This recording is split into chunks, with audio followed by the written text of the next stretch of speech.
It came to my back door at 2:47 in the morning on October 14th, 2003. Not to the diner's front entrance, not to the side alley where the delivery trucks park, the back door, the one that opens into the storage room, the one I had propped open with a cinder block because the vent hood above the grill had been pulling weak all week and I needed the cross draft. That door faced the tree line. Whatever came to it that night had watched me work that kitchen long enough to know which door I would answer. I am not telling you I heard a knock. What I am telling you is that something stood on the other side of that door and made a sound that was not a knock and not a voice, and was clearly a request, a single low tone deep enough that I felt it in the fillings of my back teeth before I heard it with my ears. I set down the bus tray I was carrying and I stood still in the middle of my own kitchen, and I listened to it go through me. Then I walked to the door. Before we get into it, let me know where you're watching from, and if you've had an encounter like this. My name is Norma Breck. I ran Breck's Diner on Broadway Street in Estacada, Oregon for 31 years from 1979 until I sold it in 2010. If you know Estacada, you know the town. If you don't, I'll tell you what it was in 2003. Population, somewhere between 2,300 and 2,700, depending on which county survey you trusted, tucked into the base of the western Cascades at the confluence of the Clackamas River and Deep Creek, about 30 miles southeast of Portland on Highway 224, a timber town that was past its peak but hadn't given up. A working town, the kind where the men at the counter at 6 in the morning ordered their eggs the same way every day, and the waitresses knew their orders before they sat down. We had a hardware store, a true value on Broadway, that had been in the Pickett family since 1958. We had a library, a school, a post office, a Chevron, and 3 churches. We had the Clackamas River running cold and green through the south end of town, and we had the national forest starting about a mile past the last house on the east side, and that forest ran without interruption through the Cascades all the way to the Idaho border, if you were willing to walk far enough. I was 53 years old in the fall of 2003. My husband Dale ran the propane delivery route for a Clackamas County supplier, which meant he left before 4 in the morning and came home dirty and tired and satisfied, the way men do when physical work has gone right. We had 2 grown children, both in the Portland area. We had a border collie named Grit, who was 12 and mostly deaf. We had a house on Curran Road with a wood stove and a garden that produced more zucchini than any 2 people could eat. And we had the diner, which was as much a part of the town as the fire station or the library. That is the ordinary life I was living when what I am about to tell you happened. I want to establish one thing before I go further. I am not a person who believed in things I hadn't seen. I was a volunteer EMT with Clackamas County Fire District 1 for 11 years until my knee went bad in the mid-90s.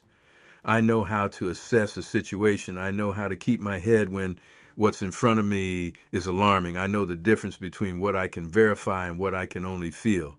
I'm telling you this because I want you to take what follows seriously, and I understand that earning that seriousness requires me to be upfront about who I am. I am a retired diner owner from a small Oregon timber town. I have never exaggerated anything in my life for dramatic effect because in Estacada in 2003, exaggeration was not a currency anyone respected now, the summer before. The Before I get to the summer, I want to tell you what it means to live in a place like the Clackamas Valley for 53 years. Not visit it, not vacation in it, live in it the way you inhabit a body you were born into, knowing its particular aches and pleasures without having to think about them. My parents came to Estacada in 1955 when I was 5 years old from a smaller town in the Willamette Valley that doesn't exist anymore, swallowed by a suburban expansion sometime in the 70s. My father was a millwright. My mother canned vegetables in the summers and volunteered at the school library in the winters and knew every family in town within a year of our arrival. I grew up thinking Estacada was the whole world, as children in small towns always do, and by the time I was old enough to understand it was not the whole world, I had decided I preferred it to the parts I'd seen. The forest was always part of the life, not hiking trail forest, not the kind you visit on weekends, the kind that was simply there, the same way the river was there, the same way the rain was there. My father used to drive east on Sundays on the River Mill Road just to watch the old growth above the canyon, and he would name the trees for me from the truck window. Douglas fir, the big ones that had been standing since before Oregon was a state. Western red cedar with their peeling bark and their flat sprays of needles. Red alder along the creek margins, white-trunked, always looking a little surprised. He taught me to read the forest like a text, rewarding the reader who understood what each sign meant, what the light meant at different hours, what the sound of the river meant at different water levels, how you could tell from the behavior of the deer whether anything large had come through a drainage recently, because deer do not behave the same way when they have been disturbed as when they have not. I was a volunteer EMT from 1983 to 1994. 11 years, the Clackamas County Fire District 1 covered a large geographic area on modest resources, and the volunteer EMT program was how that gap got bridged. We were not paramedics. We were trained to stabilize, to apply pressure, to manage airways, to keep people alive long enough for the professionals to arrive from Milwaukee or Clackamas City. In 11 years, I responded to logging accidents and car crashes on Highway 224 and a drowning at Milo McIver State Park, and 2 agricultural equipment entrapments that I will not describe in detail because they were as bad as that sounds. I also responded on 4 separate occasions to incidents in or near the national forest that were filed as lost hiker or wilderness accident calls, but that had elements I could not fully account for in my incident reports. The first was in the summer of '86. A trail runner who had been doing a long route above the roaring river drainage came out of the forest on the side of the road in a condition that, by the time I arrived, had stabilized into confusion and dehydration. He was coherent enough to tell me what happened, which was that he had stopped on the trail above a creek crossing because he heard something moving in the timber on the far side of the creek. Not a deer, not a bear. He said he heard something walking upright, something heavy, moving deliberately through the undergrowth parallel to the trail, and then stopping when he stopped and starting when he started. He said this continued for approximately a quarter mile before he lost the sound. He was not a nervous person, he told me, a man who had been running trails in the Cascades for 12 years. The sound of whatever was walking beside him on the other side of that creek was outside his framework. The footfall pattern was wrong for any animal he knew. He started running and kept running until he hit the road 6 miles. I wrote it up as dehydration-related auditory confusion, because that was the category available to me and because I had no framework for what else to call it. But I did not forget what he described. I have a specific memory for the details of incidents, a capacity EMTs develop out of necessity, and the specific detail he gave me about the footfall pattern stayed in the place where I kept things I could not file correctly. The second incident was in the fall of '89. A group of elk hunters up near the Fish Creek drainage found the remains of an elk kill that stopped them in their tracks. Not a bear kill, which they would have recognized. The carcass had been handled in a way that bears do not handle carcasses. The hindquarters had been separated from the body cleanly at the hip joint in a way that required either knowledge of anatomy or a blade, and neither of those explanations sat right. The bones in the skull had been cracked for marrow in a pattern that their own hunter's experience told them was purposeful rather than chaotic. They photographed what they found and came out to the road and flagged down a county deputy who called our unit because one of them thought there might be a human animal involved in whatever had happened to the elk. I responded and looked at the photographs. The deputy filed it as bear activity, unusual presentation. I did not disagree out loud, but I looked at those photographs long enough to understand that what had been done to that elk had been done by something that understood what it was doing. The third and fourth incidents were less dramatic. A smell, twice, in separate locations, both in the upper Clackamas corridor, both at scenes where someone had reported distress or unusual circumstances, and both times the smell had been present on arrival and gone by the time anyone thought to mention it. Organic, dense, warm, not decay, not a living animal of any kind I could identify. The smell of something large and warm that had very recently been where I was standing. I carried those 4 incidents like a bill I hadn't paid, with the awareness that at some point there will be a reckoning, and whatever they've been deferring will come due. In the summer of 2003, that reckoning had not yet arrived, but it was coming. Quick thing before we get into it. A lot of what I've learned about Bigfoot doesn't fit into these videos, so I put it all in a book. Quick thing before we get into it. I have a book coming out. It's called the Bigfoot Codex. It's a compilation of all my research and findings. It's kind of my baby. So if you want to check it out, links down below. And let's get you back to the video. Summer of 2003 was dry in the upper Clackamas drainage, drier than usual. The Forest Service closed several of the unpaved secondary roads into the National Forest in late August due to fire risk, and what that meant practically was that the Roosevelt elk herds that normally ranged the ridgelines above the Austin Hot Springs area moved lower. The deer moved lower. Everything that lived above 4,000 feet started appearing at elevations where it didn't normally show up because the food it was following had come down. And by the end of August, we started seeing things in town that we didn't usually see until October at the earliest. Larry Pickett, who ran the True Value, found his dumpster tipped over 3 mornings in a row in early September. Not tipped the way a dog does it, nosing under the lid, tipped fully onto its side, the lid off, the contents scattered across the parking lot. Larry was irritated because he'd had the restaurant supply place dropping off a commercial shelving order that week, and the alley behind his store was already cluttered, and he had to clean it up before his deliveries arrived each morning. He figured a black bear, which was reasonable. Black bears in Clackamas County are common, and they get into dumpsters regularly, but black bears leave marks. They leave claw gouges on lids and along the sides. They leave hair caught on hardware. Larry's dumpster had none of that. What it had on the morning of the 3rd incident was a footprint in a patch of soft ground beside the back door of the store that Larry showed me on his phone. Not a phone with a good camera. This was 2003, so it was a Motorola flip phone of some kind, and the image was grainy and small. But the footprint was wide, very wide, and whatever made it had not been a bear. I didn't think much about it then. I looked at Larry's grainy phone photo, and I said it was probably a big black bear walking funny, and Larry said maybe, and we both went back to whatever we'd been doing.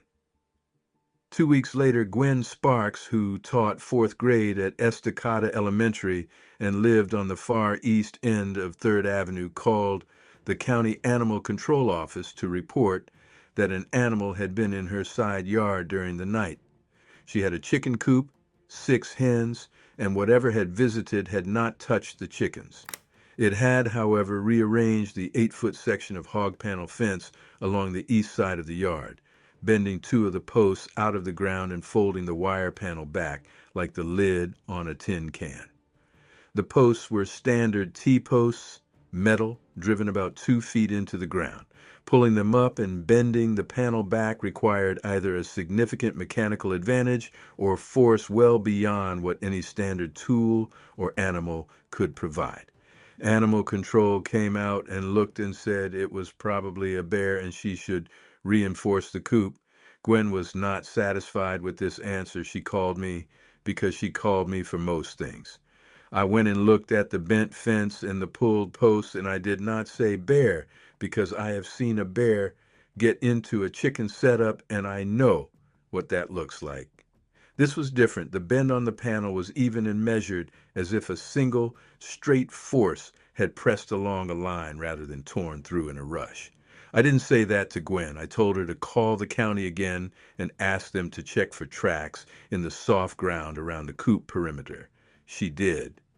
They found 3 partial impressions that the animal control officer documented as probable black bear, though he noted in his report that the size was above average.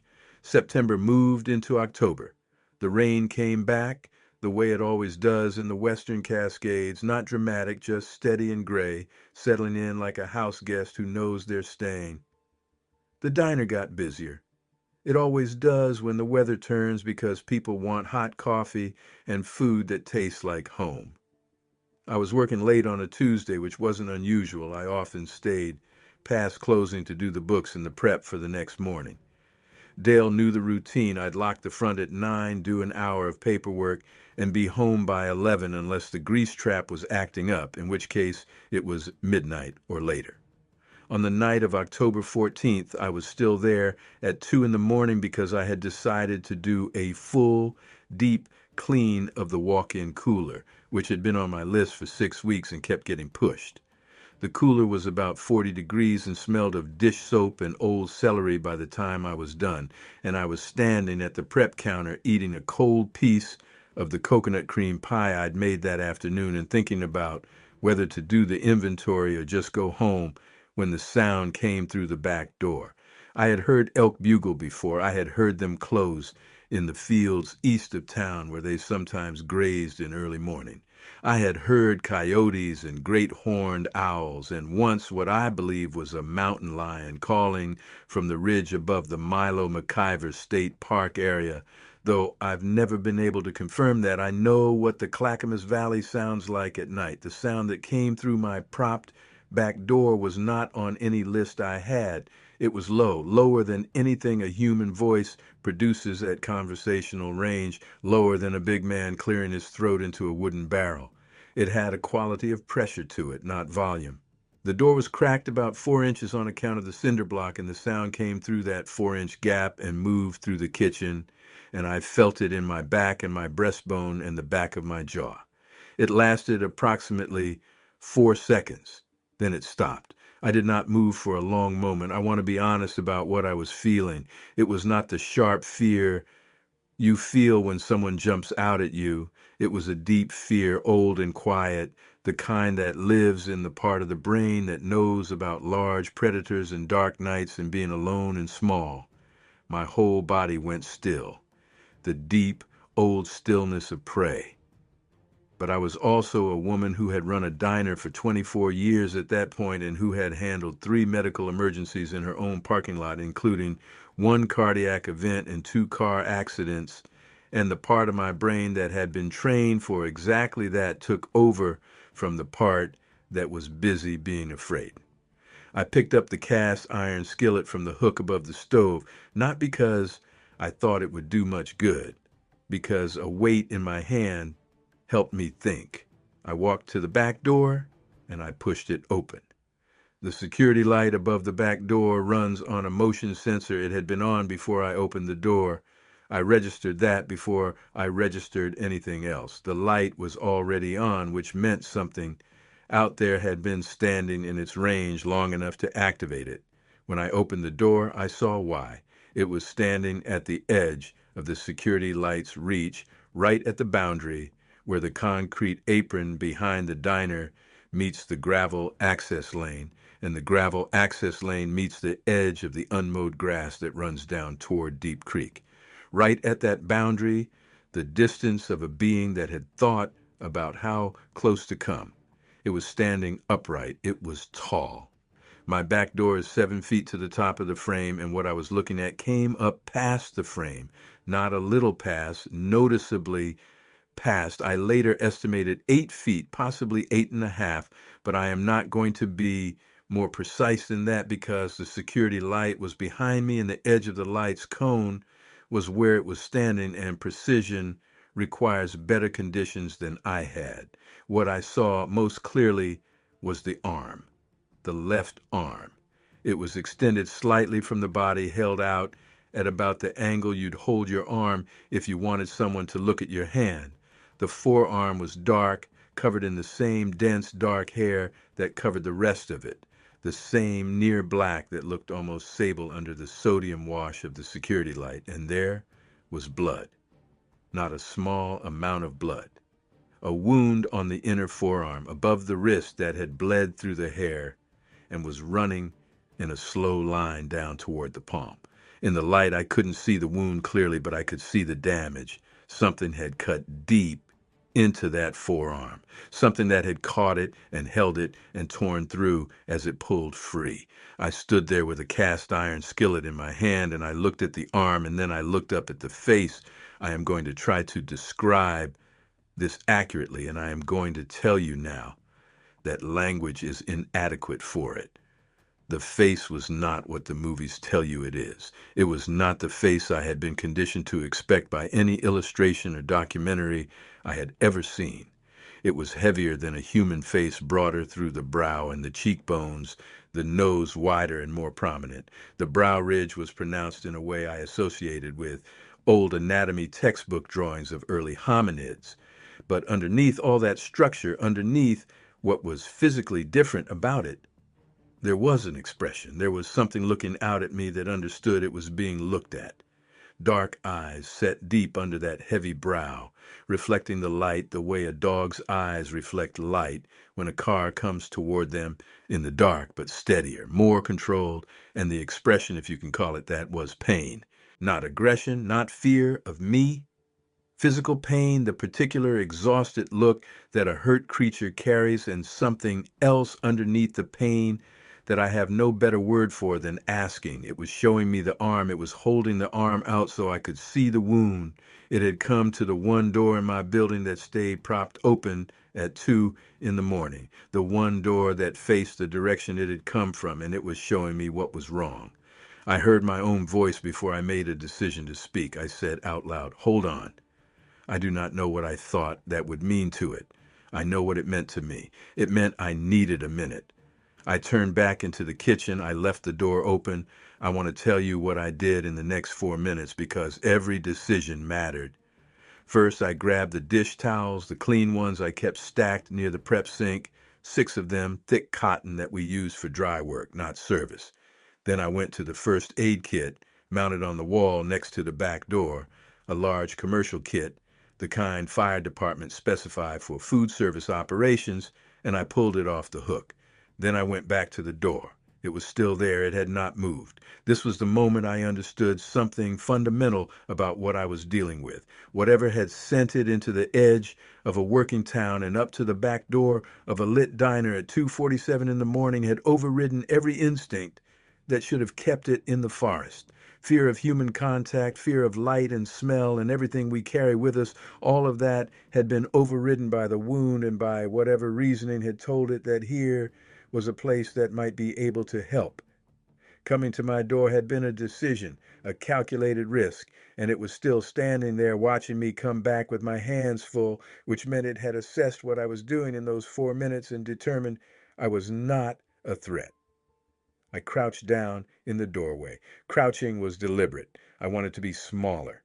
I set the first aid kit on the concrete apron, and I held out one of the dish towels with both hands, slowly, the same way you'd offer your hand to an unfamiliar dog. I said nothing. I held the towel out toward the extended arm. It watched me for what might have been 30 seconds and might have been a full minute.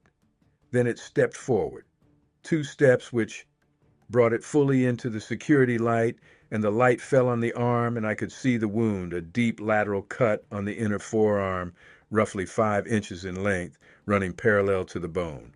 The wound was crusted at the edges, but the center was still seeping. The blood had matted the hair down in a wide swath that extended from the wrist almost to the elbow. The cut had the look of a wound made by something that had hooked in and torn, not a blade cut which makes a clean edge. A catch and drag wound with the edges slightly irregular, slightly gathered at the ends where whatever caught it had pulled tight before releasing.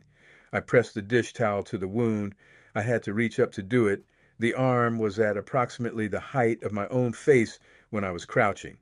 I pressed the towel firmly against the wound and held pressure, the way an EMT holds pressure on a bleed, and I felt the forearm under my hands. The hair was coarse and dense, more like the guard hairs on a bear's hide than anything mammalian I'd felt at that range. The muscle beneath was something else. I have held the arm of a strong man in the course of medical aid. This was categorically different. What was under that hair was dense and hard in a way that should not have been possible, and the arm was not trembling from blood loss or pain. The sound came again, short this time, not the 4-second low tone from through the door, a brief 1-second pulse lower in frequency than anything I could produce, and it went through my hands and up my arms and settled in my rib cage. I kept pressure on the wound. I kept my eyes down on the arm, the way you keep your eyes averted when a dog is frightened. I did not look at the face again until I had the second dish towel in position over the first. Then I looked up, and it was looking down at me with those dark, deep-set eyes, and its expression had changed. The asking was still there, but something around it had changed. I cannot name it better than this. It looked the way a person looks when they understand they are going to be all right. I stayed crouched at that back door for 15 minutes. I did not call anyone. I did not go back inside. I pressed the towels against the wound and I talked softly, not because I thought it understood my words, but because my voice was all I had to offer, and some part of me understood that calm sounds communicated across whatever gap existed between us. I talked about nothing. The diner, the pie I'd made that afternoon, the rain that had started again around midnight. I talked in the low, even tone that Dale uses with horses, just sound and steadiness, and whatever it thought of this, it stood still and let me keep pressure on its arm. The bleeding slowed, I could tell from the weight of the towel when I shifted my grip. By the time I was pretty sure it had stopped actively bleeding, I was crouched so long my knee, the bad one, was sending messages I couldn't ignore. I stood up slowly. It tracked the movement. I pointed at the wound still covered by the towel, and I made a gesture with my hands, pressing palms together, the universal hold it there motion. I don't know what it made of this, but when I went inside, it did not follow me and it did not leave. I came back with medical tape from the first aid kit, wider gauze pads, and a tube of betadine ointment, and it was still standing exactly where I'd left it. What followed over the next 20 minutes is the most unusual nursing experience of my life, and I had held a man's scalp in place on the side of Highway 224 while we waited for the ambulance from Milwaukee. I cleaned the wound as well as I could from a crouch, using water from the squeeze bottle in the kit and gauze pads, and then I applied the betadine ointment and packed the wound with gauze and taped it in place with the wide white medical tape. The tape barely stuck to the hair. I used nearly the whole roll. When I was done, I sat back on my heels and looked at the arm and then at the face. The face looked at the arm, then it looked at me. Then it stepped back, not fast, slow and measured, backing toward the gravel lane, keeping its eyes on me. When it reached the edge of the light, it made one more sound, not the low tone from before, shorter, different in pitch, and this one I felt not in my rib cage, but somehow at the top of my sternum, a place I have since come to think of as where the sound was meant to go. And then it turned and walked into the dark toward Deep Creek and the forest beyond. I stood in my back doorway until I couldn't hear the sound of its movement. It moved quietly for something that size. I did not hear branches breaking or heavy footfalls on wet ground. I heard it twice, faint, the displacement of fern and wet grass, and then nothing. The creek sound was all that was left. I sat down on the concrete apron. My knee was screaming. The cast iron skillet was still inside on the prep counter where I had set it down. The first aid kit was at my feet with 3 dish towels folded inside it, dark and stiff with blood that was drying in the October air. I sat there for probably 5 minutes doing nothing at all, and then I did the only thing that made sense. I picked everything up and took it inside and called Dale. He answered on the third ring, voice rough with sleep. I told him I needed him at the diner. I told him to come quietly and not wake up any of the neighbors on the way out. He heard something in my voice that got him moving without questions. He was there in 18 minutes, which meant he got the truck out of the driveway and covered the 1.5 miles from Curran Road to Broadway without stopping. Dale is not an easily surprised man. In 30-some years of marriage, I have seen him surprised, genuinely surprised, maybe 4 times, and 3 of them were at his own surprise parties that our children organized. He stood in my kitchen at 3:30 in the morning, and I showed him the first aid kit and the bloody towels and the depleted tape roll, and I told him what had happened. All of it. from the first low sound through the back door to the last one at the edge of the light. He listened without interrupting. He asked 3 questions when I finished. How long was the wound? Had it seemed like it could understand what I was doing, and would it come back? I said 5 inches, give or take. I said I believed it had understood me. And I said I did not know if it would come back, but that the wound was not properly closed, that betadine and gauze tape would get it through a night, but that what the wound needed was sutures and the kind of cleaning that requires irrigation, not what I'd been able to do from a crouching position in the cold with a field kit. What I had done was stop the immediate bleed and reduce infection risk, not fix it. Dale sat on the edge of the prep table and thought about this. He asked if I wanted to call someone. I knew what that meant. Call the county, call state wildlife, call somebody official. I sat with the question. I thought about what would happen when official people arrived and wanted to know what had needed treatment and where it had gone and how to find it. I thought about the arm I had held in both my hands and the face that had looked at me with something I had no better word for than trust. And I told Dale, no, I did not want to call anyone, not yet. He nodded. Then he asked who I did want to call. There was only one person, Doc Perkins. Gerald Perkins had retired from general practice in Estacada in 1996 after 33 years. He was 71 in 2003. He still lived on the same property on South Curran Road where he'd lived since the 80s, a place with enough land that he kept a kitchen garden and a small orchard and 2 beehives. He had delivered half the town, stitched up the other half, and was the kind of doctor that small towns produce and then can't replace because the economics of rural medicine don't work anymore. He was also, and this mattered, a man who had spent 3 decades watching the Clackamas River country from a working physician's vantage point, and who had a collection of anomalies in his memory that he'd filed under things I saw once and could not explain. I had heard him mention this collection exactly twice in casual conversation, once in reference to an unusual track he'd come across near the Roaring River campground in the mid-'80s, and once in reference to an odor that had been present at the scene of a hiking accident he'd responded to in the Eagle Creek drainage in the 90s. When I heard him mention those things, I had filed them and moved on, as you do in a small town when someone gestures at the edge of the known world and then comes back to what they were saying before. But I had not forgotten. I called him at 4 in the morning. He picked up on the first ring. Older men who spent decades on call don't stop answering the phone after they retire. I told him I needed to see him at the diner as soon as he could get there, and that I would explain when he arrived. He asked one question, whether it was life-threatening. I said not right now, but it might become that without proper care. He said he'd be there in 15 minutes. He arrived in 14. He came in the back door with his old leather doctor's bag, the one I'd seen him carry to the high school football field for injuries during the games he attended, and he sat down across from me and Dale at the prep table, and I told him everything I had told Dale in the same order and without embellishment. Doc Perkins listened the way he had always listened to patients, with his hands flat on the surface in front of him and his eyes on my face, not reacting, just taking in. When I finished, he was quiet for a moment. Then he said, Norma, describe the wound geometry again.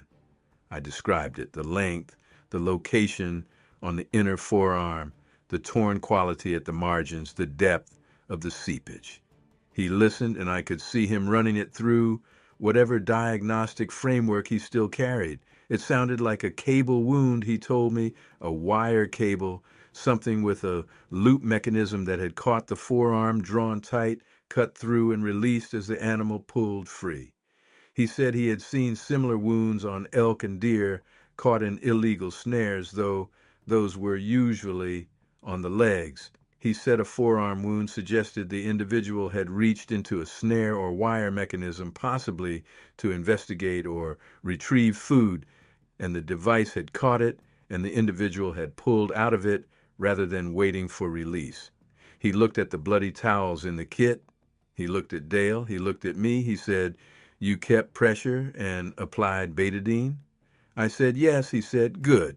The wound needs irrigation and closure, not stitches, not through that hair, but butterfly closures, or steri strips if the tissue will take them, which I don't know. What I know is it needs to be cleaned deeply, and the edges need to be approximated, or infection will set in within 48 hours, and that'll be worse than the initial injury. I asked him if he was willing to help. He didn't answer right away. He looked at the towels again. Then he looked at me with an expression I recognized from the two times I'd heard him mention the roaring river track and the Eagle Creek smell, the expression of a man who has been carrying a door in his mind for a long time, knowing what was behind it, and is now being asked to open it. He was willing to help. He needed more supplies than what was in the field kit. He would go home and get what he had. And we had 1 hour before the first traffic on Broadway would start picking up, which in October in Estacada meant about 5:15 when the early shift guys from the county road crews started moving, in that if this was going to happen again, it had to happen before that. I told him we didn't know if it would come back. It would come back. An injury that had been cleaned and managed would feel significantly better than it did an hour ago, and whatever had made the calculation to come here the first time would make it again if the treatment had helped. Animals are not mysterious about what works. They return to what works. He was right, but the return was not that night. We sat in the diner until 5:30. Doc Perkins had coffee and 2 slices of the coconut cream pie. Dale had coffee and nothing because Dale, when he is thinking, does not eat. I had a cup of tea and sat at the counter and looked at the back door and thought about the arm and the face and the sound that had settled in my rib cage and my sternum in 2 different registers, and what any of it meant about the world I had been living in for 53 years without knowing what was also living in it. At 5:20, the county road crew truck went past on Broadway, and Doc Perkins stood up and pulled on his jacket and said we should let each other know if anything changed. He left. Dale and I drove home together, Dale following me in my truck because I was not going to leave my truck at the diner, and we went to bed and I slept for 3 hours and then got up and went back to open the diner at 7 because the Tuesday breakfast crowd would be there regardless of what had happened the night before. I want to tell you what that Tuesday morning felt like because it is part of the truth of what this experience was, and I have not heard it described accurately anywhere else. It felt completely ordinary. I cracked eggs and poured coffee and flipped bacon and answered questions about the weather and whether the Clackamas was fishable after the rain and what time the library opened and whether the biscuit gravy was made with sausage or pork, and none of the people at my counter had any idea that 8 hours earlier I had been crouched on my own concrete apron in the dark applying betadine ointment to a forearm that was not human. They did not know it, and I did not tell them. And the world they were sitting in and the world I was sitting in were the same room with the same coffee and the same morning light coming through the same east-facing window, and they were not the same world at all. This is the thing about significant experiences that I wish someone had told me before I had one. They do not announce themselves in your body as you imagine they would. You imagine you would carry it visibly, that people would see it in your face or your hands or how you move through the room. You do not. You carry it like a change in your eyesight prescription, present in every moment, altering what you see and completely invisible to anyone looking at you from outside. I set down plates and refilled cups and smiled at the same people I had smiled at for 24 years. And the only thing different about me was that I now understood the world I lived in to be larger and stranger and more inhabited than I had known that morning, and I carried that understanding into every ordinary gesture of that ordinary day, and not one person noticed. I did not tell anyone else that day. I thought about it. I went through the faces of the people who came into the diner on that Tuesday, and I thought about each of them in turn. Larry Pickett, who had shown me the grainy foam photo of the footprint and said it was probably a bear. Gwen Sparks, who knew the bent T-posts were not right and had not been satisfied with the bear explanation. Tom Wiley, who ran the feed store on Main and who had been hunting the upper Clackamas drainage for 40 years and who had said once in passing over a cup of coffee at my counter that there were things in those mountains that didn't show up on any game population survey and never would. Darla Neeson, who was the county librarian and who kept, in the Oregon local history section of the Estacada Public Library, a clipping file going back to the 1950s that included every newspaper mention she could find of unusual sightings in the Clackamas River drainage. I did not call any of them that day. I served breakfast and lunch and dinner, and I listened to my back door at every quiet moment, and the back door was quiet. The return came 2 nights later, on the night of October 16th, a Thursday. I was alone again, though not as late, 11:45 this time, doing the prep work for Friday's soup. I heard the sound before I saw the light come on. The same low tone through the propped back door. 4 seconds. The way you'd ring a bell to let someone know you're there without forcing your way in. I grabbed the first aid kit, which I had fully restocked that Wednesday afternoon, and supplemented with the supplies Doc Perkins had left with me in a paper bag on Wednesday morning when he stopped by for coffee, and I went to the door. The gauze I had put on 2 nights before was gone. The arm was cleaner, which told me there had been some self-grooming or assistance from another individual. The wound was visible, no longer actively bleeding, but not healing correctly, the edges not aligned, a small pocket of inflammation building at the center of the wound where the tissue was not approximated. It was not yet infected, but it was close. I called Doc Perkins. He answered on the first ring. He said he'd be there in 10 minutes and not to close the door. He arrived in 8. He came in the back door carrying a proper medical bag, a newer one I hadn't seen before, and he was wearing a headlamp, the kind hikers use, on his forehead. He walked past me to the door, and he stopped in the doorway, and he looked out at what was standing at the edge of the light, and he did not speak for a long moment. Then he said quietly, to me, not to it, "All right." What I watched Doc Perkins do over the next 40 minutes was one of the most thorough pieces of medical care I have seen in a life that included 2 decades of emergency response work. He crouched in the back doorway, same position I had used, and he went to work on that forearm with the same calm and thoroughness he would have brought to any patient in any condition. He irrigated the wound with saline, which he had brought in a sealed squeeze bottle. He debrided the edges with fine surgical scissors, careful and slow. He applied a broad-spectrum antimicrobial solution. He closed the wound with Steri-Strip closures, 3 of them placed at roughly even intervals, the best adhesion the strips could achieve on that hair. And then he covered the whole thing with a non-adherent pad and wrapped it in self-adherent bandage, the kind that doesn't require tape, in 2 careful layers. Throughout this, it stood still, not the stillness of an animal holding itself in check, the stillness of a being that understood what was being done and had decided to let it happen.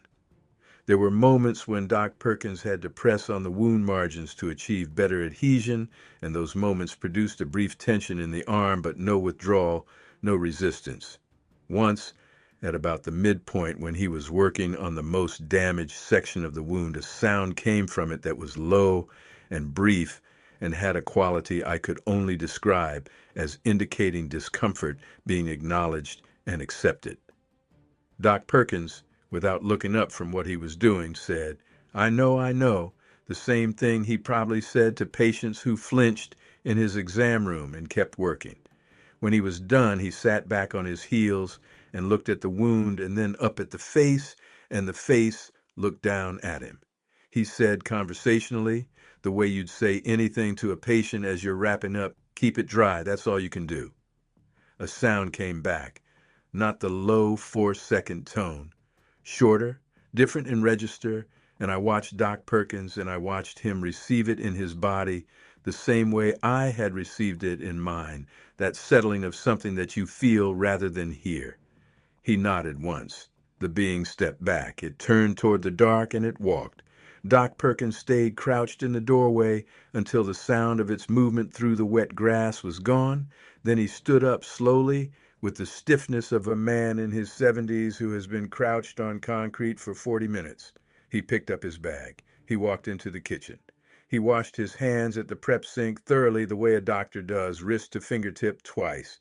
And then he sat down at the prep table and said, "Norma, make me a cup of coffee." I made it. We sat in the kitchen at midnight on a Thursday in October and we talked for an hour and a half. We talked about what we had both just experienced slowly and carefully, the way people talk when the thing they are discussing has no pre-existing vocabulary in their lives. We talked about the roaring river track he had seen in the mid-'80s, an 18-inch impression in creek mud that he had photographed on a disposable camera and then put in an envelope in his desk drawer, where it still was. We talked about the Eagle Creek odor, which he described now in more detail than he had in passing conversation, a dense organic smell he'd encountered at the scene of a hiking accident, not from the hiker but from the surrounding undergrowth, suggesting a large presence had been resting in the ferns immediately before the rescue team arrived. We talked about what the upper Clackamas drainage actually was, which was 35 plus miles of roadless terrain, second in old growth forest, river canyon, and high ridge country that received very little human traffic outside of a handful of established trailheads. We talked about what had to have been living in that country for the Clackamas River Valley to produce the reports it had produced over the decades, quietly in conversation between people who trusted each other, how reports accumulate in communities that deal in practical reality rather than publicity. Doc Perkins raised a point during that kitchen conversation that I have turned over many times in the 21 years since. He described a consistent pattern he had observed in 33 years of practice: the physical health of people who spent extended time in the forest above 4,000 feet. Not a documented phenomenon, nothing he could cite from a journal, but real. The people who worked or lived at the margins of the upper drainage, the timber cruisers, the Forest Service trail crews, the few people who ran grazing allotments in the higher meadows, came into his office with a specific category of incident that the people in town did not. Not illness. The opposite, they healed faster, not dramatically, not in ways he could have written up with any scientific rigor, but consistently. A cut that would take a week to close in someone who worked indoors would close in 4 or 5 days in someone who had spent the previous month in the high country. He had noticed this for years and had no explanation for it. He paused and looked into his coffee and then said he had a theory that he had never shared with anyone because it was not the kind of theory a physician puts forward unless he wants to invite a certain kind of response. He said his theory was that the upper Clackamas drainage had a different biological density than most people understood, not in any mystical sense, in a practical, ecological sense. An apex species, one that was ecologically dominant over a large territory for a very long time, would inevitably influence the health of the ecosystem at every level, from soil microbiome to fungal networks to the behavior of every other species in the territory. Humans who spent significant time inside such an ecosystem would absorb those influences, some of them beneficial in ways that were not yet measurable by any standard clinical tool. This was not a controversial idea in wildlife biology. It was only controversial if you first had to acknowledge what the apex species in the upper Clackamas was. I asked him what that meant for the wound. He set his coffee cup down and looked at me steadily and said that what he had felt when he was working on the forearm had confirmed what he had suspected from Norma's description. The tissue had the characteristics of an organism not merely healthy in the baseline human sense, but healthy in the deep sense of an organism living within its own ecological niche, when every aspect of its diet and environment and activity level matches its biology exactly. The muscle tissue he had encountered through the skin had a density he associated with marine mammals and large ungulates, animals that have evolved to function under physical stresses that would destroy human tissue. The wound, despite being severe and untreated for what he estimated was several hours before Norma had applied pressure, had not shown the signs of systemic shock that a wound of that severity would produce in a human being. No evidence of pallor, no trembling, no signs of compromised circulation. The body had simply been managing the blood loss with a homeostatic efficiency that human physiology could not match. The healing rate would be significantly faster than human normal, he thought. The steri-strips, if they held at all, would not need to hold for more than 10 days before the wound edges generated enough new tissue to maintain approximation on their own. He was not certain of this because he had no comparable case in any medical literature he had ever read. He was working from first principles from what the tissue had told him under his hands. What he said next surprised me. He was glad. He said it quietly into his coffee cup, not dramatically, just as a fact. He was glad the wound was going to heal. He was glad the treatment had worked, and he was glad the individual who had stood at Norma's back door had made the calculation it had made. He said that in 33 years of practicing medicine in this valley, treating everyone from loggers to Forest Service rangers to the families who had farmed along the Clackamas since the 1880s, he had never before provided care to a being whose existence he could not have defended in a professional context. He said the experience had recalibrated how he understood his work. He used that word recalibrated. And I understood what he meant because I had been recalibrated too, in the moment I opened that back door and saw the arm extended in the light. And then Doc Perkins asked me what I wanted to do now. I told him I wanted to tell a few more people, not many, not widely, but I had been thinking since Tuesday about the list of people I had gone through in my head, and I thought there were a few who could be trusted and whose judgment might matter going forward because what was going to happen next was not manageable alone, and I wasn't sure Dale and Doc Perkins could manage it alone either. He asked me who. I told him. He thought about each name for a moment, and then he said yes to all of them. It was that conversation in my kitchen at midnight on October 16, 2003, that became the foundation of what we eventually started calling, without any ceremony or formal naming, the Circle. Not a club, not an organization, just a group of Estacada residents who knew what we knew and had agreed to carry it together. Tom Wiley was the first person I called. I went to the feed store on the Friday morning, and I asked him to come by the diner after closing, and he did. I told him what had happened over 2 evenings. He sat at the counter with a cup of coffee, and he listened, and he was quiet for a long time afterward. I should tell you about Tom Wiley before I tell you what he said next, because Tom is the kind of man whose credibility is part of the information. He had grown up on a small cattle operation his family ran on the eastern edge of the Clackamas Valley, about 3 miles from where the county road met the national forest boundary. His grandfather had homesteaded that land in 1911, and his father had worked it his entire life, and Tom had worked it alongside his father until the economics of small cattle operations in western Oregon made it impossible to keep going sometime in the early 1980s. By the time I knew him well, he had been running the feed store for almost 20 years. He was a man who had spent the majority of his waking life in working contact with the land east of Estacada, not in any recreational or contemplative way, but in the daily practical way that produces a specific kind of knowing that people who come to the land from the outside, even very serious people, never quite replicate. He knew that country by long familiarity, not just the main routes, but the texture of every drainage. He was also a man who hunted, not as a hobby in the modern sense, not with expensive gear and a vacation allocation of days. He hunted as his father had hunted, as a supplement to the table and as a way of staying in relationship with the land above the valley. He had a standing elk permit for a unit in the upper Clackamas drainage that he had held for 32 years, and he spent more time up there in September and early October than he did in town. He knew the drainages above the River Mill Road by familiarity rather than by sight, the knowledge you carry in your feet rather than your eyes. When Tom told me anything about the upper Clackamas, I believed it not because Tom was a credulous or imaginative man, but because he was the opposite. He was a man who accepted only what he had direct evidence for and who described only what he had directly observed. Then he said he had found tracks in the upper drainage in the summer of 1989 near the Shell Rock Lake trailhead while he was scouting elk before the season. He had found them in a series of soft mud patches along a tributary of the Clackamas, 23 of them over approximately a quarter mile, measuring between 17 and 20 inches in length and 8 inches in width at the broadest point. He had photographed them on a 35 millimeter camera. He still had the prints in a shoebox in his office at the feed store. He had never shown them to anyone, not because he was afraid of ridicule, because he didn't know what he'd do next if he showed them and someone believed him and he hadn't wanted to find out. Gwen Sparks I called on Saturday. She came to the diner before it opened at 6:30 and she sat in the booth by the window and listened without speaking until I was done.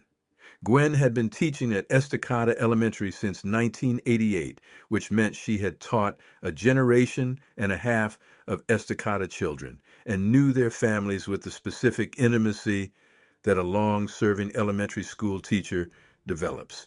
She had grown up in the Willamette Valley near McMinnville and had come to Estacada because the position was available and she was 28 years old and willing to go where the work was.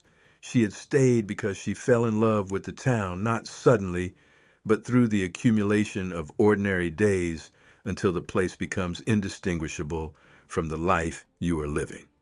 She was 53 that fall, same age as me, and she had the kind of groundedness that comes from having spent 25 years in daily contact with children, which is an experience that strips away most pretension and leaves behind a fairly clear-eyed relationship with what is real. She was not someone who saw things that weren't there. She was someone who paid very close attention to what was. Then she said she had heard the sound, not on the nights of my encounters earlier. In the last week of September, twice, once at 11 at night and once at 2 in the morning, the same low frequency that she had first attributed to her refrigerator's compressor, and then, when she realized the refrigerator was off, had not been able to explain. She said both times she had felt it rather than heard it clearly, that it had come through the walls of her house and moved through her chest. She said the second time she had stood at her east-facing bedroom window for 20 minutes waiting to see if there was any movement in the area behind her yard where the fencing had been bent. She had not seen anything, but she had smelled something. She described it the way Doc Perkins had described the Eagle Creek smell, organic and dense and warm, the smell of something alive and enormous. Darla Nissen came last. I had thought longest about whether to include her because Darla was the most publicly visible person I wanted to bring in. Her position as county librarian meant she was embedded in institutional life in a way that the rest of us weren't. But she was also the keeper of the clipping file. And I thought that what she had been quietly collecting for years deserved to know what it was connected to. Darla had been the county librarian since 1991. She had a master's degree in library science from the University of Oregon, and she had turned down positions in both Portland and Eugene because she told me once she believed that the most important libraries were the ones in the places that felt they could do without them. The Estacada Public Library was a modest building on Broadway with a collection that Darla had built systematically over 12 years into a collection that served the community's actual needs rather than its theoretical ones. She had a local history section that was the best in Clackamas County for material on the valley, specifically better than what the county seat in Oregon City maintained because Darla had spent her own time and energy requesting donations from old families and digitizing fragile materials that would otherwise have been lost to mold and time. She was in the specific way of people who have dedicated themselves to the preservation of records, someone who understood that memory is not passive.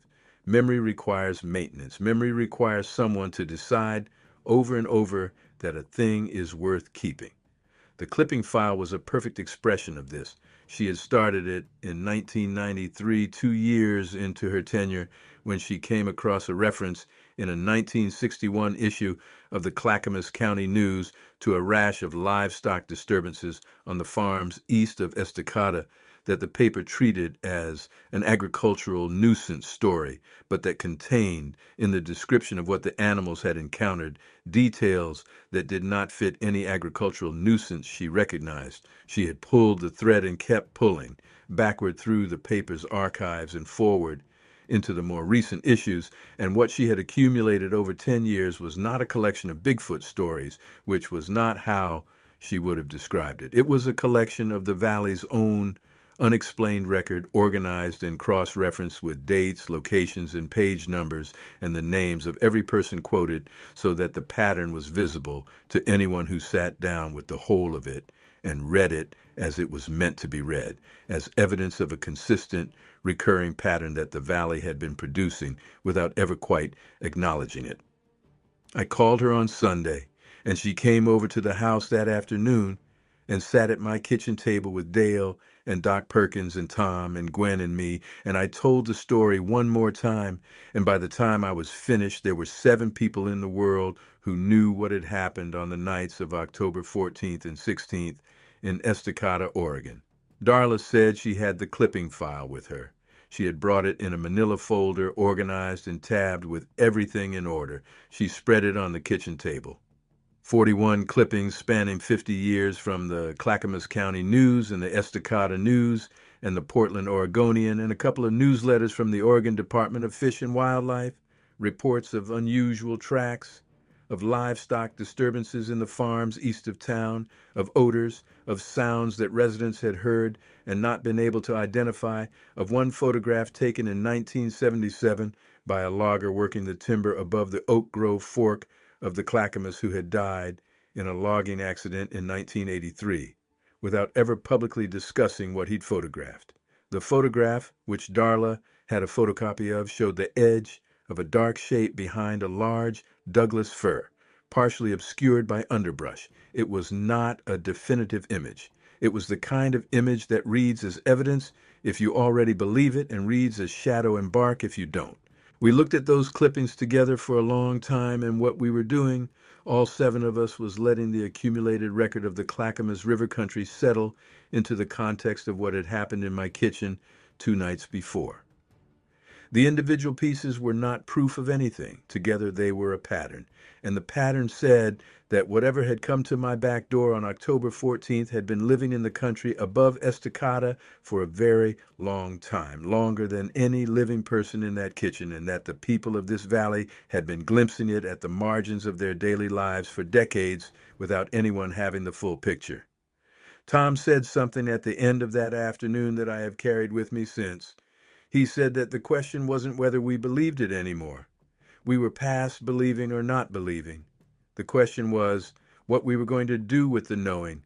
He said he thought the answer was simple, and the answer was nothing.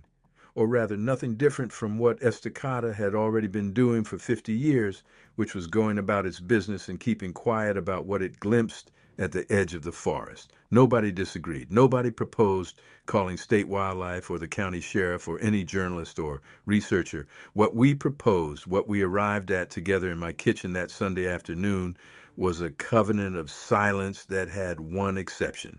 If the situation became medically urgent again, we would respond. And we would expand the group of people who knew only as much as necessity required. Doc Perkins said he wanted to check on the wound once more if the opportunity presented itself, and that he believed it would heal correctly if it had been cleaned thoroughly enough. He said a wound like that on something with the muscle mass and constitution he had observed would likely close on its own if infection was prevented, and the steri strips would hold the edges together long enough for the initial closure to set. He said he was not worried about survival. He said he was impressed, if that was the right word, by the toughness of the tissue, which had been considerably more resistant to the surgical scissors than human tissue and had required more pressure on the closures to achieve adhesion. The third visit came on the night of October 21st. 1 week after the first, I was alone as I had been the other 2 times, and the low tone came through the back door at 11:20. I opened the door, and Doc Perkins was already there. He had taken to driving past the diner on his late evening drive, which he had started doing sometime in the previous week. He said the light over my back door being on at that hour was enough to tell him. The wound was healing, not like a human wound heals slowly and visibly over days, building a scab and then a scar over weeks. The wound margins were already pink and granulating, and the tissue was beginning to bridge across. Doc Perkins put on nitrile gloves and gently lifted the edge of the bandage and examined the wound in the light of his headlamp, and said something I did not quite hear. I asked him what. He said the healing rate was approximately 4 times what he would expect in a human patient with a comparable wound under comparable care. That was consistent, he told me, with what the research community had suggested about metabolic differences in high body mass hominids, though he was not going to pretend he had a solid basis for that comparison. He rebandaged the wound. He used the last of the steri strips. He said this was probably the last time the wound would need attention, that another week would see it closed and the bandage could fall off on its own. The being stood through this with the same patient stillness it had brought to the second visit. When Doc Perkins finished and stepped back, it looked at the bandaged arm for a moment and then looked at him. It made the short sound that I had come to associate with the end of each visit, the one that settled in the sternum rather than the rib cage. Doc Perkins received it and said, "You're going to be fine," the way he had said it 10,000 times to patients in recovery, and the being stepped back toward the dark. But this time, before it turned, it did something it had not done before. It reached into the underbrush at the edge of the concrete apron, somewhere behind it, somewhere in the dark, just outside the light's reach, and it set something on the gravel. Then it turned and walked. Doc Perkins waited until it was gone and then went to see what had been left. He came back carrying a piece of bark, a section of Douglas fir bark about the size of a dinner plate, and on it, arranged with some care, were 3 items. A cluster of chanterelle mushrooms, golden and fresh, the kind that grow in the Clackamas drainage in October after the first real rains.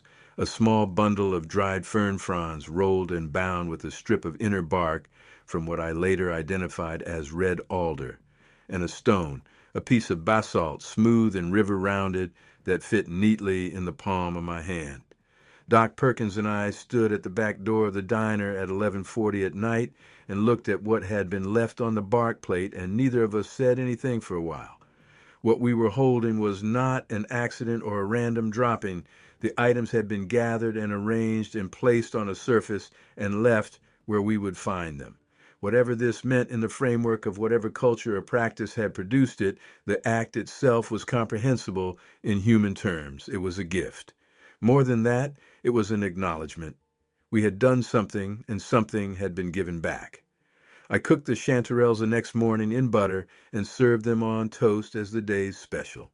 I didn't tell anyone what they were or where they'd come from. They were the best chanterelles I had served in 30 years of running that diner. The dried fern bundle Doc Perkins took home, the basalt river stone I kept, I still have it. It is on the windowsill in my living room on Curran Road, where it has sat for 21 years, smooth and dark and ordinary looking and not ordinary at all. I want to tell you what it was like to stand at my back door at 11:40 at night holding a piece of Douglas fir bark with 3 items on it, because I do not want to give you the impression that I processed this calmly. Doc Perkins and I stood there in the October dark, and I felt the weight of the bark in my hands, and I looked at what was on it, and I experienced a quality for which I have neither clinical word nor ordinary word. The closest I can come is recognition, not of the items themselves, of the act, the specific act of gathering separate things, arranging them, placing them on a surface, leaving them where they would be found. I had done this myself. I had done it on my back porch for the raccoon that came every summer and left dead mice in my garden gloves, which Dale found alarming and I found touching. I had done it for my neighbor's dog after the dog spent a night in our woodshed during a storm. I had done it for people. For 30 years of diner customers, I had put things out on a surface and left them to be found. Pie, coffee, a forgotten wallet in the lost and found box by the register. The act of leaving an object for someone else arranged so they will know it was left deliberately is one of the most specifically human things I know. And I was holding evidence that it was not only human. The chanterelles were perfect. Not just the flavor, which was better than any I had found at the farmer's market or the specialty grocer in Milwaukee, the selection. Whoever had gathered them had chosen 3 clusters of identical size and condition, golden and firm, with none of the bruising or moisture damage that mushrooms accumulate when handled without care. They had been selected and they had been arranged, the largest cluster at the center of the bark and the two smaller ones on either side. And this arrangement was not accidental. I knew it was not accidental the same way I knew from 20 years of working a diner counter when a customer had set down their silverware as they would at home. There are gestures that carry intention in them even when you cannot articulate the intention, and the arrangement of those three mushroom clusters on that piece of bark carried an intention I understood perfectly and could not put into a sentence. I served every chanterelle that morning. Not one customer left without finishing their plate. The days that followed the third visit were quiet. The healing was happening, we assumed, in the forest. Estacada went about its October, which meant the high school football team playing their last home game of the season, the library hosting its annual book sale, the Clackamas River dropping to its fall level, and the steelhead anglers appearing on the banks below the Highway 224 bridge. The diner filled and emptied and filled again. I cooked and served and cleaned and thought about the arm and the wound and the gift on the bark plate, and I did not speak of any of it to anyone outside the seven. On the morning of October 24th, a Friday, I was opening the diner at 6:45 when I noticed the Oregon Department of Fish and Wildlife truck parked across the street in the library parking lot. A green pickup with the state seal on the door running, windows fogging with the cold. There was a man in the driver's seat. He was not doing anything in particular, just sitting there in his running truck at 6:45 in the morning in a parking lot across from my diner, and he had been there when I pulled up, which meant he had been there before 6:45. I went inside and started the coffee in the grill, and I watched through the front window, and at 7:15 the man got out of the truck and crossed the street and came in. He was in his mid-40s, lean in the khaki uniform with the kind of sun-weathered face that men develop from spending most of their working lives outside. He sat at the counter and ordered coffee and the early special, which that Friday was biscuits and gravy. He was polite. He did not introduce himself, which I noted, and he did not explain why he was in Estacada, which I also noted. I brought him his coffee and his biscuits, and I said, "You're not a steelhead man." He looked up. I said, "Steelhead season on the Clackamas this time of year. I get more fish and game traffic through here. You don't have the gear and you're not heading east toward the river." He looked at me for a moment and then he almost smiled and said he was not a fish and game officer, that he was a wildlife field monitor with the ungulate management section, meaning he spent his time counting elk and deer and watching population trends in the Cascade foothills. He said he had a reporting station up at the Forest Service gate on the Clackamas Lake Road above Ripplebrook Ranger Station that he checked every few weeks, and that he stopped for breakfast in Estacada when he came through because my biscuits and gravy were better than anything in Milwaukee. I have been in the food service business for 31 years. I know flattery as a social lubricant, and I know genuine pleasure in a meal, and this man's comment was the latter. He ate with the focus of someone who had been eating out of a truck cooler for 3 days. I watched him eat, and I watched him watch the room, not conspicuously, just the kind of ambient awareness that people develop in outdoor professions, the peripheral attention of someone who has spent years reading landscapes. He was not looking for anything in particular. He was just looking. He paid and left a good tip and went back to his truck. I watched him drive east on Broadway toward Highway 224. I did not watch him turn around. I called Doc Perkins that afternoon and told him about the truck. Doc Perkins said that ungulate monitoring was exactly what it sounded like, and that the elk migration patterns in the upper Clackamas that fall had been unusual enough to generate routine field attention from the department. He said it was almost certainly coincidental. He said almost, which I appreciated because almost is the honest word in a situation where we had no way to be certain.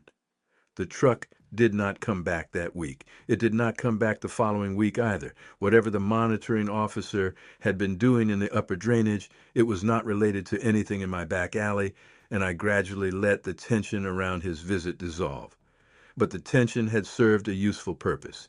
It had reminded us that what we were protecting was not only vulnerable to deliberate exposure, but also to accidental discovery, and that the protection required more than silence. It required attention to who was in town and what they were doing.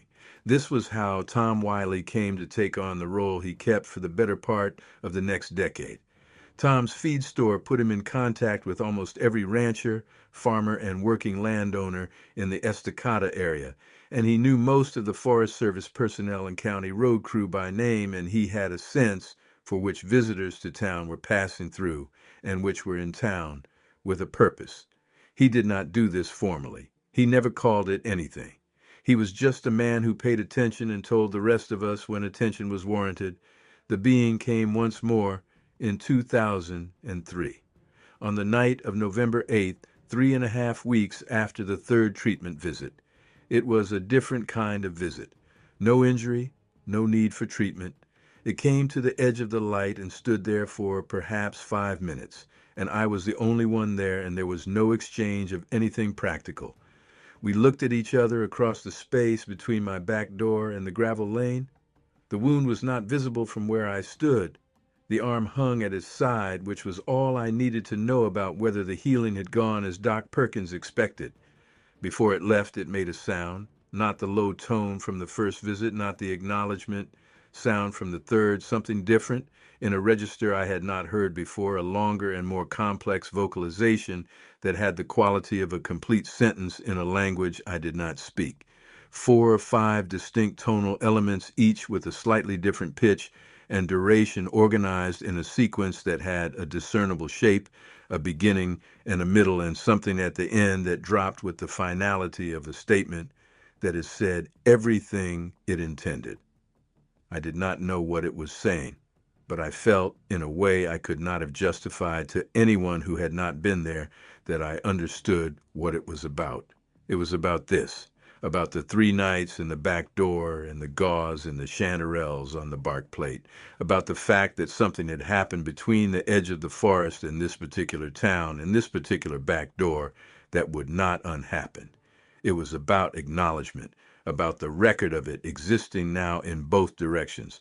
I said goodnight. I said it out loud the same way I say goodnight to any customer leaving the diner, and it turned and walked into the dark, and I stood in the doorway and listened to its passage through the wet ferns and the alders until there was nothing to hear, and then I went inside and finished my prep work for the morning and drove home in the rain.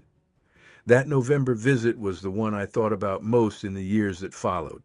Not the first one with the wound and the fear and the cast iron skillet and the decision made in 4 minutes. Not the second with Doc Perkins' headlamp and the medical bag and the 40 minutes of careful work. Not the third with the gift on the bark plate. The November visit was the one that told me what I actually needed to know, which was this: it had come back when it didn't have to. Think about what that means. The wound was healed. The obligation, if you want to call it that, was settled. The exchange was complete. There was nothing it needed from the diner or from me or from any of the things that the edge of a small Oregon timber town could provide. And yet on a wet November night, 3.5 weeks after the last treatment visit, it came to the edge of my backlight and stood there for 5 minutes. Not to ask for anything, not to leave anything, to look. I have had to think carefully about what I believe that means, because the alternatives matter. One alternative is that it was simply in the area and curiosity or habit brought it to the familiar location. I have heard this argument from people who study animal cognition, and it is a reasonable argument for a being whose intelligence I can only infer from behavior. The second alternative is that it came deliberately, that the decision to return without necessity was a decision about the relationship itself. That standing in the light long enough to be seen and producing that particular sound before leaving, a sound I had not heard before and have not heard since, was a form of acknowledgement that went beyond what the immediate situation required. I believe the second alternative. I believe it because of what I know from 30 years of running a diner, which is that people do not make unnecessary trips unless those trips carry meaning for them. People do not drive past a place they used to go when the place has nothing left to offer them unless they are going because of what the place means, not what it provides.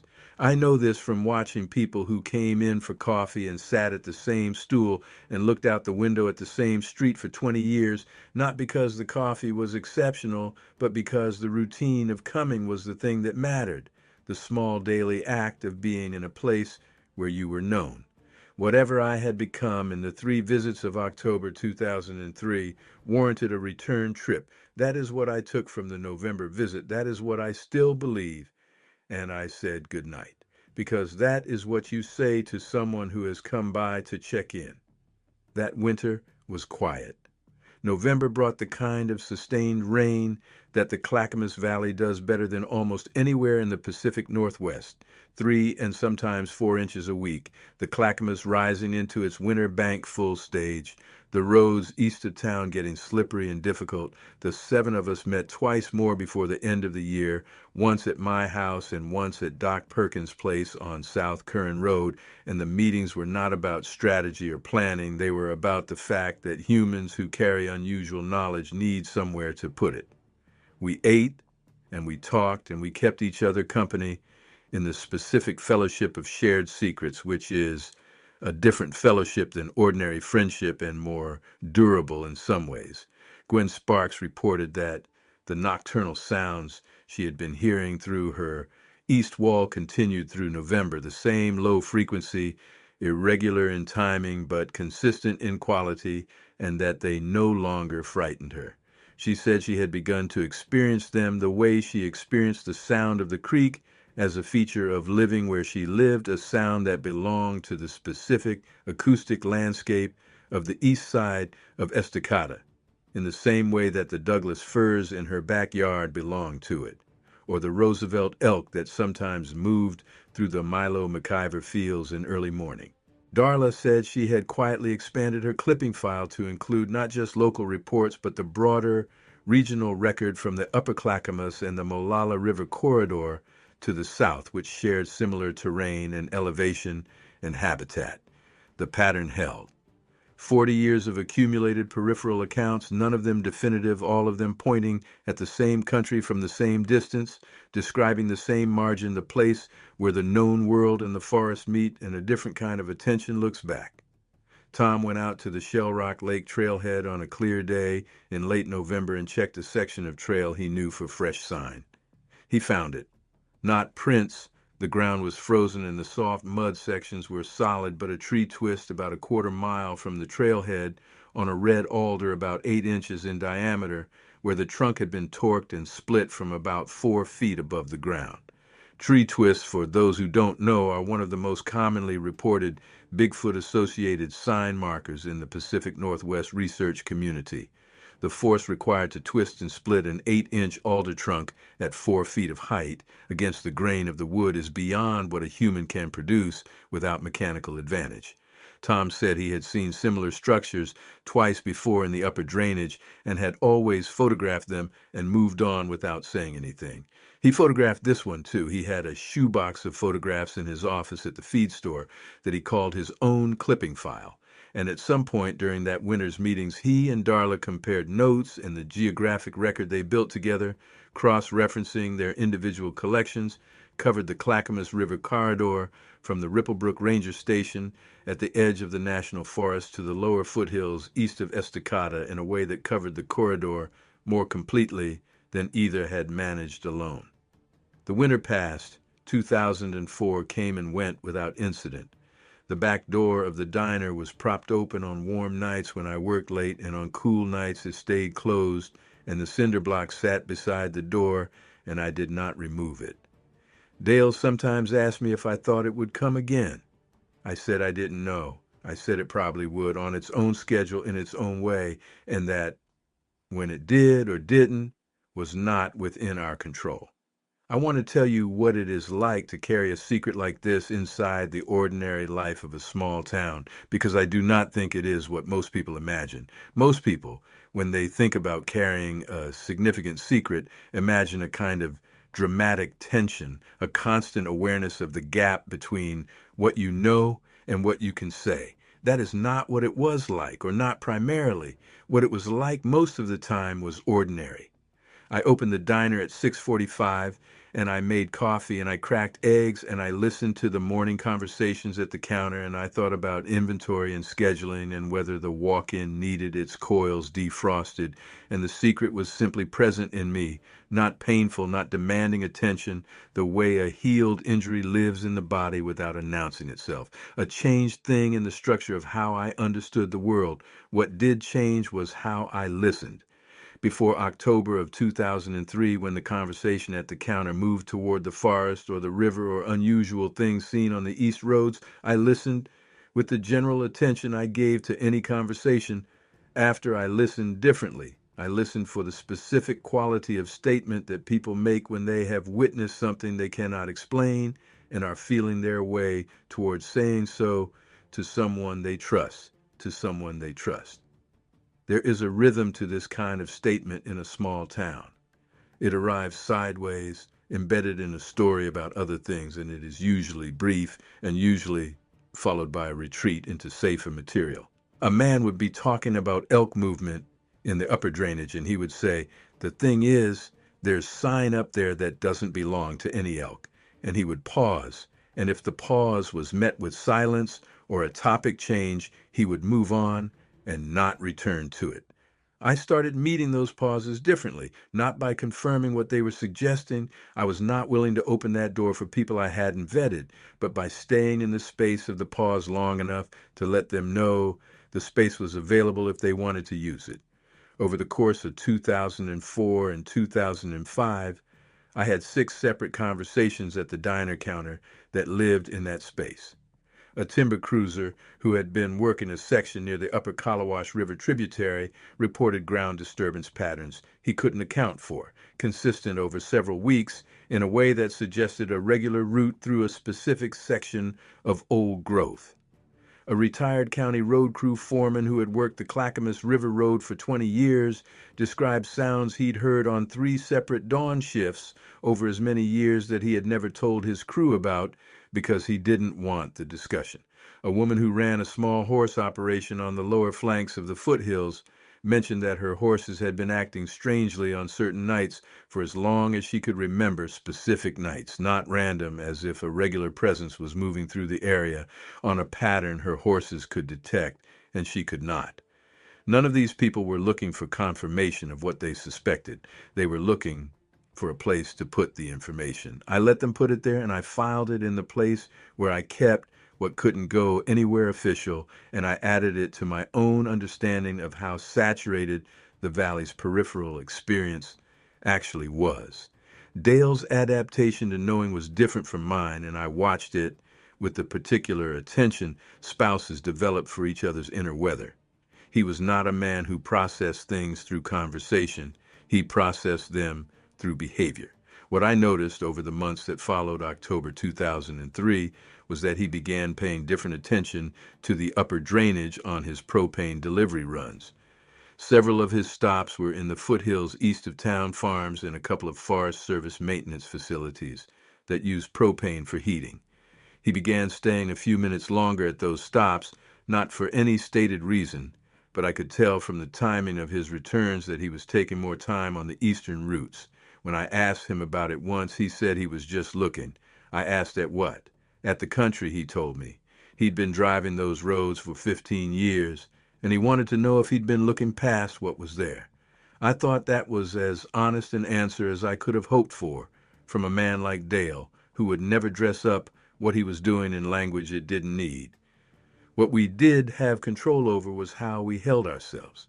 That is what I mean when I say the choice changed the village, and I want to be precise about what I mean, because the change was not dramatic or visible. Estacada did not become different to anyone looking at it from the outside. The diner still served breakfast and lunch and dinner. The True Value still sold hardware. The school still ran its calendar. The diner counter still had the same conversations about timber contracts and road conditions and high school sports that it had always had. But the 7 of us, and eventually the few others who joined over the years, carried ourselves differently. We carried ourselves as people who knew that the Clackamas River country was larger than its roads and trailheads suggested. We carried ourselves as people who had been trusted, not in a way we had asked for, but trusted nonetheless, and who had chosen to honor that trust in the only way available, which was with silence and with care. The choice had not been heroic, it had been simple and human and made by ordinary people who had a diner and a feed store and a clipping file and a doctor's bag and the good sense to understand that some things are better protected than publicized. In 2005, a man came to Estacada from Portland with what he described as a serious interest in the history of Sasquatch reports in the upper Clackamas drainage. His name was Peter Voss, and he was in his 40s, a software contractor who spent his weekends pursuing what he called field research, which in practice meant he set up a network of trail cameras in the national forest above Estacada and made monthly trips to check them.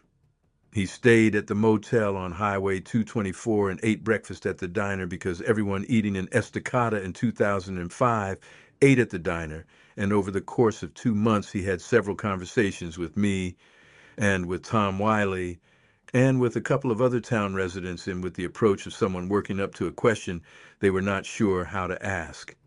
He was a serious person. He had done genuine reading in the research community's published record. He knew the difference between probable sightings and probable misidentifications, and he was honest about both categories. He asked good questions. When he talked about the upper Clackamas drainage, he talked about it with the specificity of someone who had spent real time in it, which he had, and he understood the relationship between the terrain and what would or wouldn't be visible to a camera set 6 feet up a Douglas fir trunk. Tom came to me after the second week of Voss's visits and said he thought we needed to discuss him. I agreed. The six of us who were still active in the circle met on a Saturday afternoon, and we talked about Peter Voss and what he was doing and what he was likely to find. Tom's assessment was that the trail cameras would not produce what Voss was looking for, not because there was nothing to produce, but because the terrain above the Clackamas River Road was too large and too variable, and the individuals living in it were too aware of their environment to walk past the camera mounted on a known trail. He said it from experience. He had spent 40 years in that country and understood how thoroughly an intelligent forest-adapted being could avoid the trails that humans used if it chose to. Doc Perkins said that Voss presented no direct threat and that discouraging his research would be more conspicuous than ignoring it. The cameras would photograph deer and elk and the occasional black bear and the odd porcupine and nothing else, and that after enough months of this, Voss would either expand his methods in ways we couldn't predict, or he would conclude that the upper drainage was dry territory and move his attention elsewhere. He said this was the most likely outcome and that our best response was to be pleasant and unremarkable and let the research take its natural course. We were pleasant and unremarkable. Voss ate at the diner throughout the late fall of 2005 and into the spring of 2006, and he checked his cameras, and he found what Doc Perkins predicted he would find, which was deer and elk and bears and porcupines and one very large and irritated raccoon that had apparently made a recurring point of investigating the camera housings. By summer of 2006, he had shifted his research area to the Molalla River drainage to the south, and by 2007, he had largely stopped coming to Estacada. The last time I saw him was in the spring of 2008 when he stopped for breakfast on his way to somewhere else. He said the upper Clackamas had been unproductive and that he was concentrating his efforts on areas further east. He was cheerful about it, with the cheerfulness of a researcher persistent enough to reframe dead ends as useful data. I wished him luck. He never knew how close he had been, or perhaps more precisely, he never knew what he had been close to. The trail cameras he had set were several miles from the edge of town and from the particular corridor that the being used to move between the forest and the margin of habitation. The gap between where the cameras were and where the reality was had been a function of Voss's reasonable assumptions about where an undetected hominid species would spend its time. which were the wrong assumptions for this particular stretch of country. The forest above Estacada is not a national park wilderness where large animals move on predictable schedules. It is working forest country logged over and regenerating and crisscrossed with old roads and creek drainages and private timber holdings and forest service allotments, and the routes through it are known only to those who have been navigating them for a very long time. In 2007, the school principal's daughter saw something. Her name was Megan Price, and she was 14, the daughter of Bob Price, who had been principal at Estacada High School since 2001. Megan was walking the trail along the south bank of Deep Creek that parallels the back edge of the east side residential properties, the trail that connects the Milo McIver State Park area to the back end of town, a route she used regularly for afternoon walks with her iPod and her dog, a yellow lab mix named Copper. She was near the east end of the trail where it enters the section of alder bottomland before the land rises toward the national forest boundary, when Copper stopped and refused to move, and Megan looked up and saw something standing in the alders at the far edge of the bottomland approximately 80 yards from where she stood. She described it to her father that evening, and her father called Tom Wiley the following morning because Tom had been his neighbor on Curran Road for 12 years and was, in Bob Price's estimation, the most sensible person in town for a conversation about what Megan had seen. Tom called me, I called the others. We met that week, and the question was how to handle Megan. She was 14, she was intelligent, and she had seen what she had seen clearly enough to describe it in terms that matched the documented record in Darla's file in ways that a 14-year-old in 2007 would not have known to fabricate. She had described the height, the upright posture, the proportions of the arms relative to the body, and she had described the moment when it had looked at her and Copper before turning and moving into the alders in a way that she said was not like anything running from a threat. She said it had looked at her the way a being looks at you when it knows where it is and where you are and has already decided what it's going to do, and what it decided was to leave. Doc Perkins went to see Bob Price, not in his official capacity that had ended years before, just as a neighbor, a long-standing community member, a man Bob Price had known for 2 decades. He sat with Bob and Megan, and he told them carefully what he knew, which was the broad outline of what had happened in 2003. Not all of it, the shape of it. He told them that what Megan had seen was real, that it was part of a pattern he and others in town had been aware of for years, and that in his opinion, the appropriate response was the same response the town had been making quietly for decades, which was to observe and remember and not publicize. Megan's safety was not at risk. What had been living in the upper drainage and moving along the Deep Creek corridor was not dangerous to human beings who did not present a direct threat or interference, and everything he had observed over the course of 2003 and afterwards supported this conclusion. Megan Price asked one question when he finished. She asked why it had come to town. Doc Perkins told her about the wound without specifics he thought unnecessary for a 14-year-old to carry. He told her that a year earlier there had been an injury and the diner had been where help was available, and that was where it had gone, the same calculation any injured being makes when it needs care. He said the logic was not so different from why she would go to a house with a light on if she was lost in the dark. Megan thought about this. Then she said that made sense. She became the youngest member of what Darla had taken to calling the circle, not formally, just by virtue of knowing and keeping the knowing. Bob Price joined too, reluctantly at first because his institutional position made it hard to hold knowledge that conflicted with what he was supposed to believe about the world. But he was also a man who trusted his daughter's perception and who understood that the appropriate response to truth, when truth arrives unexpectedly, is not to send it back. What Bob's membership meant in practical terms was that Estacada High School had, from 2007 onward, a principal who understood the significance of the Deep Creek corridor and the alder bottomlands at the east end of town in a way that shaped quietly the choices he made about where student outdoor education activities took place and which trails he approved for school cross-country practice routes. Nothing dramatic, nothing that anyone would have noticed as a pattern, but over the years, the high school's use of the lower Deep Creek Trail after dusk dropped to essentially nothing, and it did so without anyone having to explain why. Bob Price had a gift for institutional management that expressed itself in the particular form of quietly redirecting without invoking reasons. I admired it. Megan's membership was different. She was 14, and 14-year-olds process information differently than adults.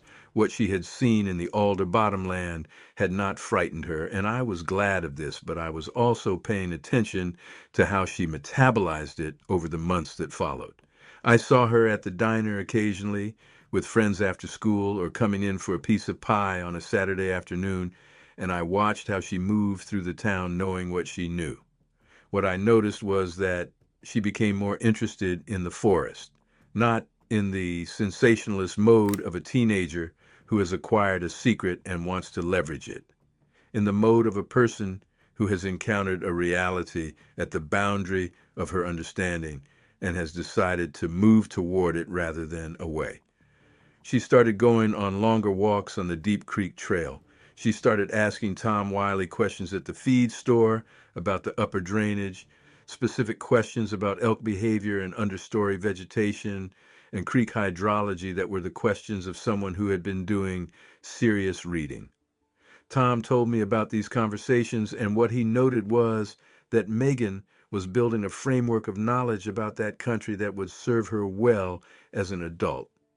He said she reminded him of himself at that age, in the year after his grandfather took him into the upper drainage for the first time and showed him how to read sign, and he had spent the rest of that winter reading everything he could find about the ecology of the Cascade foothills because he understood for the first time that the country was layered and the layers rewarded attention.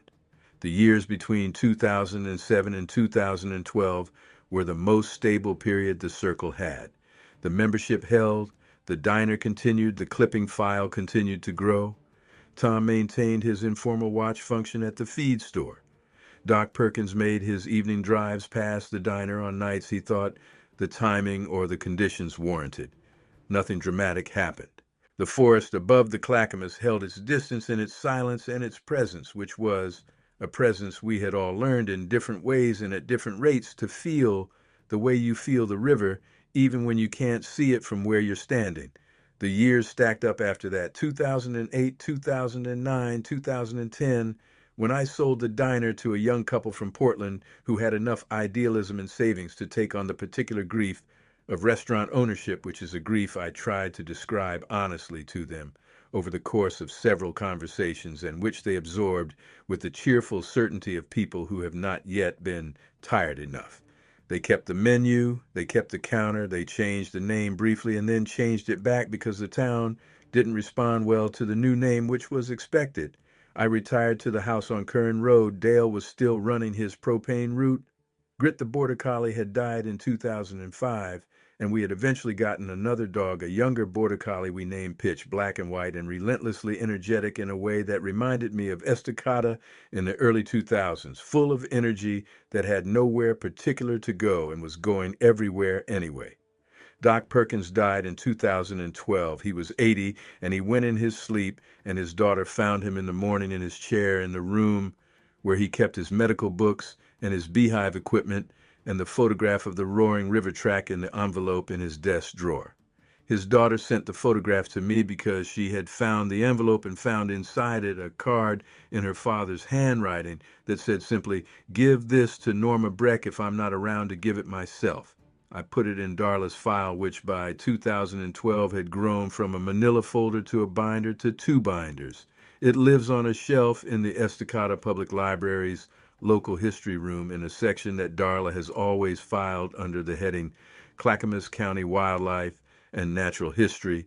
Miscellaneous. It is not cataloged in any database. It is not searchable. It is a physical collection that exists in a physical place that you have to know to look for, which is its own kind of protection. Losing Doc Perkins changed the shape of what we were carrying. He had been the only other person who had been present on all 3 treatment nights. He was the only one who had done the medical work, who had held the arm under his hands, who had applied the closures and felt the resistance of the tissue and watched the wound respond to treatment. His knowledge was not in the binder. It was in his hands and his memory, and when he went, it went with him except for the photograph of the roaring river track and the notes he had kept in his personal journal, which his daughter sent to me along with the photograph. The journal entries from the fall of 2003 are careful and precise, written in the small, dense handwriting of a man who has spent decades writing clinical notes in tight margins. They describe the wound with the same specificity he would have brought to any patient assessment. Width at the widest point, depth of penetration, condition of the wound margins, estimated blood loss, assessment of surrounding tissue, choice of treatment protocol, and rationale for each decision. Reading them is like reading a medical record for a case that no medical institution has ever acknowledged. I spent 2 evenings reading those journal entries in my living room with Dale, and what we talked about afterward was not grief, though grief was present. What we talked about was the question that Doc Perkins had never stopped circling in the years after 2003, which was what eventually would be the right thing to do with what we knew. He had raised it once at one of our circle meetings in 2009 with the directness that characterized everything he said in the last years of his life. The question was not whether to speak eventually, but when, and he was not going to be around forever, and someone needed to start thinking about the answer. Nobody had a ready response. The conversation moved on, but the question had been asked, and it stayed asked. Dale and I talked about it that night after reading the journal entries, and we have talked about it many times since. Dale is not a man of strong opinions about most things, but on this one he has been consistent. He says the record should exist.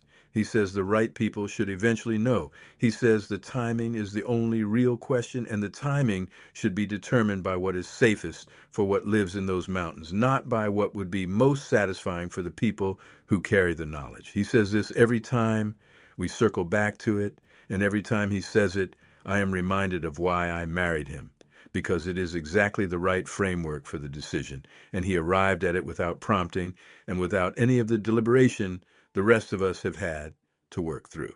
What I have concluded after 21 years of carrying this is that the record matters and the telling matters and the timing matters in that order. The record is in Darla's binder and in Doc Perkins' journal and in the Roaring River track photograph and in the private notes of every person who has ever been a member of the circle.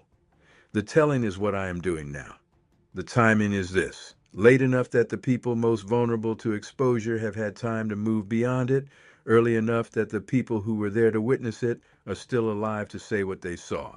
The being, and here I am aware of what the word being implies, and I mean it deliberately, came twice more to the edge of town that I know of after 2003. I say that I know of because I have come to understand that the visibility we had into its movements was always partial. What I witnessed in October of 2003 was not a unique event in the history of the Clackamas Valley. It was a rare event, the closest approach, the most direct contact, the one that produced a medical interaction and a physical record. But the background of peripheral encounters that Darla's file documented went back 50 years, and the background of encounters that people had had and never reported, never told anyone, filed under the heading of things I cannot explain and have decided to set aside, went back further than any newspaper clipping could reach. What Tom Wiley's grandfather had known about that country and his grandfather's father before him, and the people who had worked that timber before the Wiley family arrived, was a knowledge that the land had been pressing into human awareness for as long as humans had been in that drainage. Not loudly, not in ways that demanded response, like water finding cracks quietly and persistently working through whatever resistance it meets. I have spent 21 years thinking about the calculation that was made on the night of October 14th, 2003.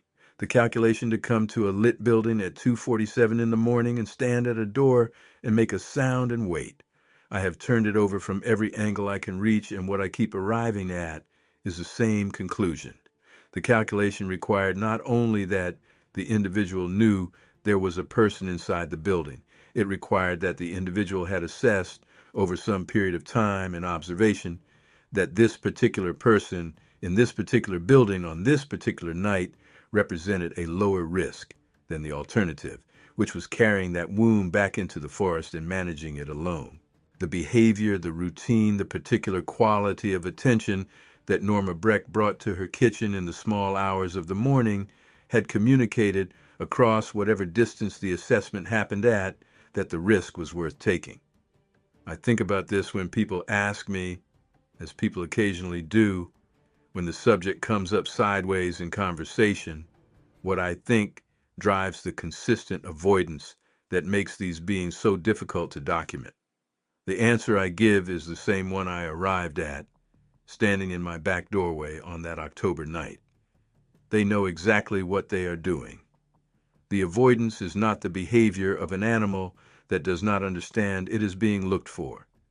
It is the behavior of an intelligence that has calculated over a very long time what the consequences of contact with human civilization look like. The calculation has for most of that time produced the same result. Stay back, move quietly, avoid the light. On one October night in a small Oregon timber town, the calculation produced a different result, and I was standing on the other side of the door when it did. Tom Wiley recorded both occasions in his private notes, which he has shared with the circle but not outside it. The first was in late autumn of 2006 at the south end of the Milo-McIver Park boundary, where the state land meets the private timber holding owned by a family named Breck, who had had that land since the 40s. Tom was there checking a fence line with one of the Breck sons, when they both saw something moving in the alder canopy at the far end of the lower field, upright, briefly visible between the trees, gone before either of them had time to speak. The Breck son asked Tom what that was. Tom said he thought it was a very big black bear moving on his hind legs, which is an explanation that a black bear can support if the witness only has a second or two. The Breck son accepted this because he was a practical man, and practical men in the Clackamas Valley have been accepting similar explanations from themselves and each other for a long time. The second was in 2011 on the north bank of the Clackamas River below the Powerhouse Dam at River Mill, where a fishing party of 4 from Portland had set up for steelhead in the early morning and had seen something on the far bank in the pre-dawn dark. They described it to the game warden they flagged down on the road afterward, and the game warden filed a report under the heading Probable Black Bear. And that report exists in the Oregon Department of Fish and Wildlife's Clackamas County file, where it will remain until someone with enough time and the right access reviews it and wonders about the bipedal descriptor in the original statement. The fishing party went home to Portland, and I have no idea what they made of what they saw. But they did not come back to the Clackamas for additional investigation, which tells you how human beings handle experiences that exceed their framework. Most of us, when we see what we can't explain, close the folder rather than open it wider. This is 2024, and I am 74 years old. Dale retired from the propane route in 2019, and we are both on the property on Curran Road, older and slower, and without the border collie, Pitch, having gone in 2020 at a good age. We have talked about getting another dog and have not yet done it. The house is quiet in a way that houses get when the people in them have spent enough time there to fill all the rooms with memory and don't need noise to fill them. Estacada is different now than it was in 2003, and also not different at all, which is the particular quality of small Oregon towns that makes them either comforting or maddening depending on your disposition. The true value is still there, though Larry Pickett retired in 2016 and his son-in-law runs it now. The library is still there, newer shelving, same location. Broadway Street has a new coffee shop and what used to be a tax preparation office, and there's a building on the east end that has changed tenants 4 times since I sold the diner. Currently a breakfast place run by a woman from Gresham who makes good biscuits, though not, I am told, as good as mine. The school is still there. The Clackamas River is still there. What is different is the population. Estacada has grown, not dramatically, but consistently, as people priced out of Portland look 30 miles east and find that the commute is manageable if you don't mind the hour on Highway 224. The new residents are mostly young families, people who want their children to grow up near the forest and who work in Portland or work remotely and who have no particular history with the Clackamas Valley.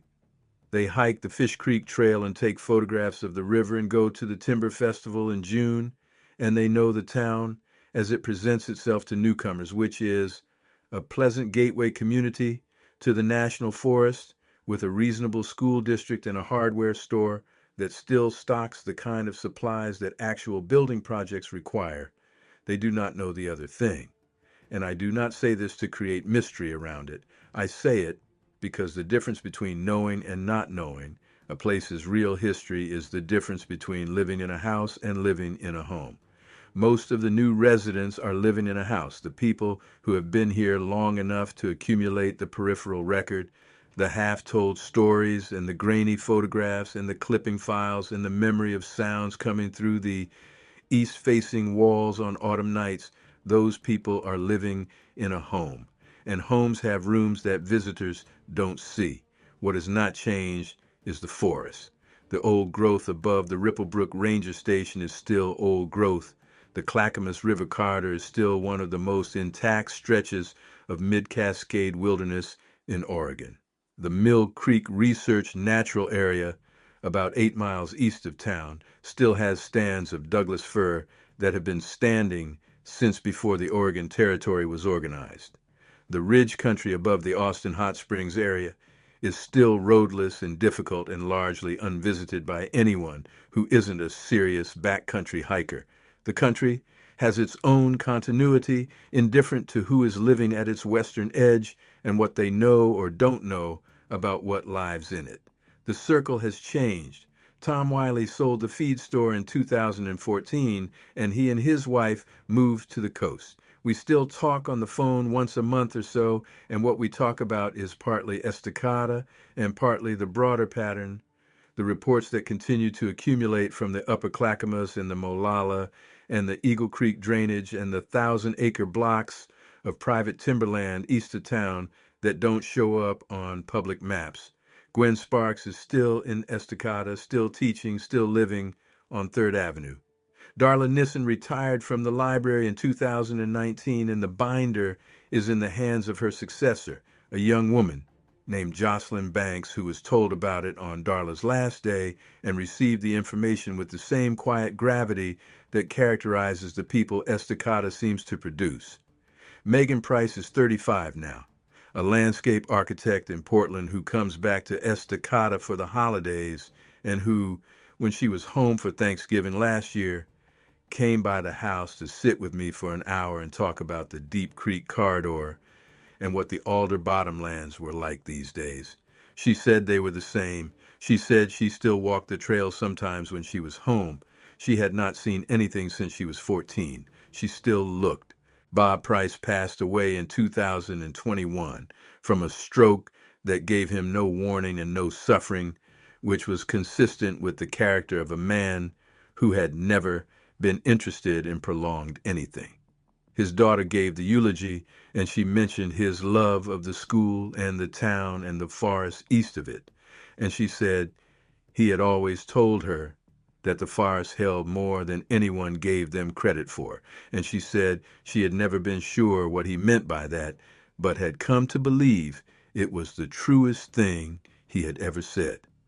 I stand sometimes at the window of the house on Curran Road in the morning when the light is coming through the Douglas firs at the property line and the fog is still on the river, and I think about the 7 years I ran the diner and kept the back door propped open on warm nights and what the keeping of that door was really about. It was not about naivety. It was not about being unafraid. Standing in my own back doorway with a cast iron skillet in my hand and not knowing what was on the other side of the security light was one of the more frightening experiences of my life, and I do not pretend otherwise. But fear is not the only thing a person can bring to an encounter with the unknown. I brought 24 years of running a diner, which teaches you to read what a person needs from the way they stand in a doorway. I brought 11 years as a volunteer EMT, which teaches you that bodies in distress communicate clearly if you know how to listen. I brought 53 years of living in the Clackamas Valley, which had been teaching me for decades that the forest east of town was larger and older and more inhabited than any official account of it suggested. And I brought the particular stubbornness of a woman who had never been inclined to accept that the world was exactly as small as the people in charge of describing it claimed. The wound healed.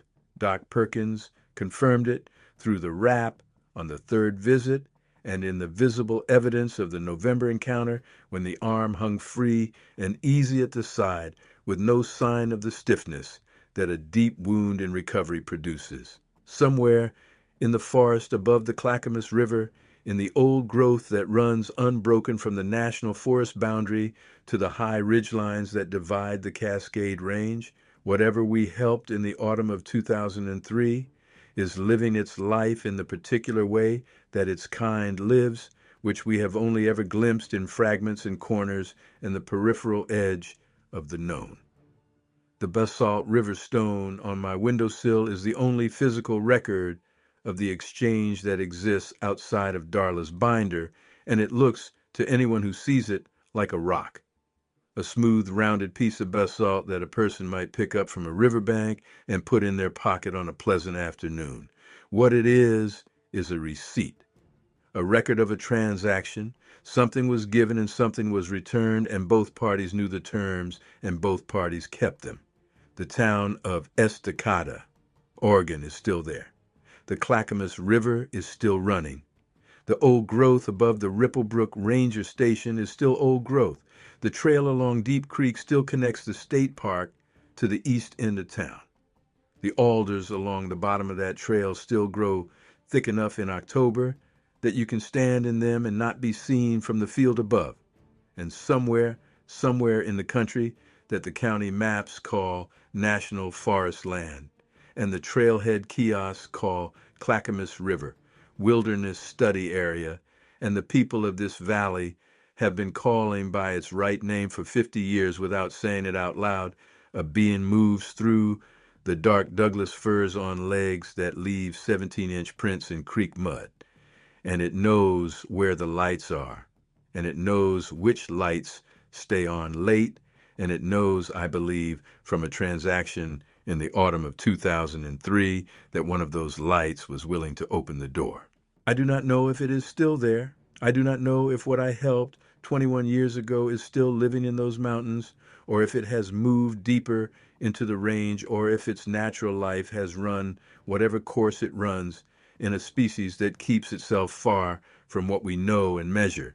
I know only what I saw and what I did and what was left on a piece of bark on the concrete apron behind the Breck Diner on the night of October 21st, 2003. 3 chanterelles, a bundle of fern, a river stone. The stone is on the windowsill. The diner is someone else's now. The 7 of us who sat at my kitchen table that Sunday afternoon and decided together to carry a secret are fewer than we were. But the secret is not smaller for the carrying. It is, if anything, larger, the way distance makes mountains appear larger rather than smaller, the full scale of them visible only from far enough away. My name is Norma Breck. I ran a diner on Broadway Street in Estacada, Oregon, for 31 years. I opened my back door on the night of October 14th, 2003, and the country I had been living beside my whole life walked up to it and held out its arm. The fog is on the Clackamas this morning, the way it is every October morning, and the Douglas firs at the property line are dripping with it, and the stone on my windowsill is dark and smooth and exactly where it has always been. Whatever is out there beyond the last house on the east side, beyond the trailheads and the county roads and the survey lines that mark the edge of what we are willing to say we know, it was there before we arrived, it will be there after we are gone. And on one October night in a small Oregon timber town, it understood a principle that I believe is worth understanding in both directions, that help, offered across a distance neither party fully comprehends, is still help. That trust, extended without the guarantee of a common language, is still trust. And that the choice to open the door when a wounded thing stands on the other side of it in the dark is a choice that does not stop mattering when the night ends.